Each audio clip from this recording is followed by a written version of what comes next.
Hi, I'm Steve here from Fonehouse Online, and I've just opened the box for the Blackberry Classic Q20. We can have a look at the handset itself, and looking at it straight away, you can see half keyboard, half screen, and that's really great. It's something different again. Blackberry have gone back to their roots and giving you that tactile keyboard again, which is no problem because there's loads and loads of phones out there which are just fully touchscreen. It's good to have the choice, and this is a really good version of that. Having this metal band around the side and this textured back for grip, which is great for the phone and tapping the buttons. It all feels really great in your hands.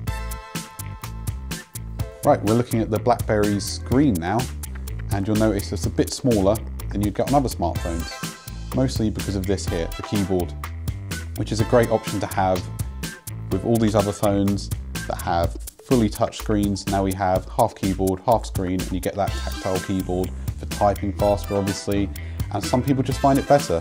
Myself included, actually. I was surprised how easily I got used to the keyboard at the sacrifice of the screen.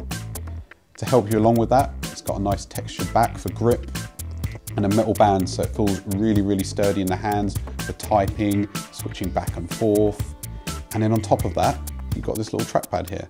It's not good using it all the time, but if you're scrolling through emails here, you can just flick back and forth really easily and then switch back to the touch screen really seamlessly, not having to worry about those little movements that maybe you feel like you couldn't do just using a finger gesture.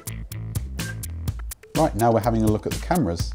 So we have the camera on the front here, you just see it, and if we turn that on, you can switch it to the right mode.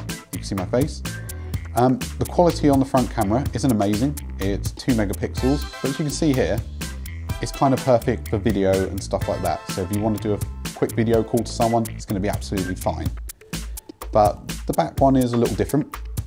We'll switch it over. Here, this one is an 8 megapixel camera, and it's got a flash as well. So it's kind of on par with the iPhone in some ways, in that it's still got 8 megapixels, but the optics aren't going to be as great. So it's going to suffer a bit in low light, and it's also going to suffer a bit when it comes to focus. Just getting that focus is quick.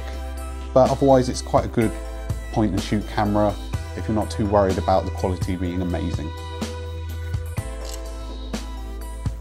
So, now having a look at the operating system. This is very familiar.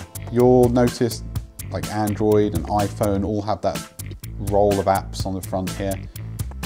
And it's nice and it works and it's simple and it doesn't feel too small and it integrates well with the keyboard.